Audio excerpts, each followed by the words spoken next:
So apparently, a former CEO of Uber said that India will be the last country to actually get self-driving cars. Well, first of all, where are we at? Where are the self-driving cars that we were promised? If you look back like 10 years ago, we were talking about, okay, maybe in 2020, we have got Elon Musk promising us that buying the Tesla is the best thing ever because the car will just drop you to your place. But where is all of that promise? When you look at the state of Teslas right now, they are not in a state where they will be fully autonomous. You can't really reliably say that, hey, the car can take me from A to B with no interventions or whatsoever. So what's making it so damn difficult? There are like 5 different levels of self-driving cars. Level 1 is where you've got your basic cruise control, which almost every modern car has. Level 2 is where you've got some lane assist and things like that. Level 3 is a bit more thing that you can let the car drive, but this driver has still need to be aware of, and he should be able to take over the wheel anytime. And level 4 is where you can passively lay back and not really touch the wheel for longer periods of time, but the driver was supposed to respond within like 15 or 30 seconds or something like that. And level 5 is what we were promised, like complete autonomy. There may not be even a steering wheel at this point, and the car would just come up, essentially act as your own taxi and drive you, and there will be no human intervention at all.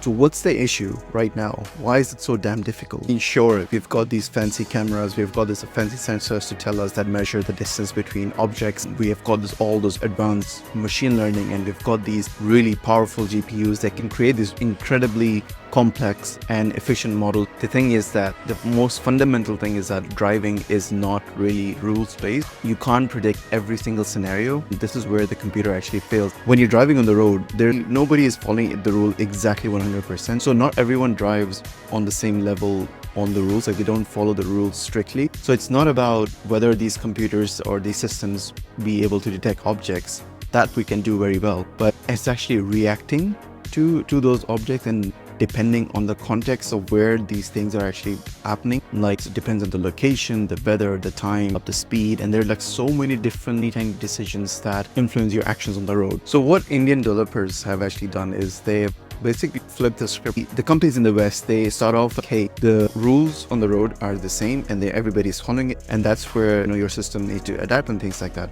But where that doesn't really work in a country like India or in Pakistan. And the reason is because people don't follow the rules. What the West considers as edge cases, that's the norm in India or in Pakistan. There are no rules essentially. There are people coming in from left and right. There are animals, there are motorcycles, cars, people crossing. There's just all sorts of different things, and everybody is just taking their own line and hoping not to get hit. So it's a completely different dimensions, and there are actually 2 or 3 companies that have actually worked really hard on solving this problem. And it may be the case that they may be able to get to this level 5 autonomous driving much quicker than in the West, because they're working on the most difficult bit and the unpredictability. And that's actually quite interesting. For example, we've got this company called Swayat Robots. They want to view the world through just the off-the-shelf cameras. They use this very sophisticated software which creates a probabilistic representation of their environment. The model is actually trained on multi-agent reinforcement learning. It's really cool, and they've actually shown a demo of a car using it.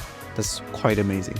There's another company called -0, which focuses on highway driving. They use cameras and GPS sensors. And then there's another company called Roche AI that specializes in retrofitting older vehicle. And lastly, there's another company called Roche AI that is specializing in retrofitting existing vehicles with autonomous capabilities. And what I personally feel is that the unpredictable nature of driving is very much illustrated in countries like India. And if these developers, they can come up with a model that is so good in reacting to unpredictable nature of the road, then I think they will do very, very well in places where the rules are more strictly followed. And that's it.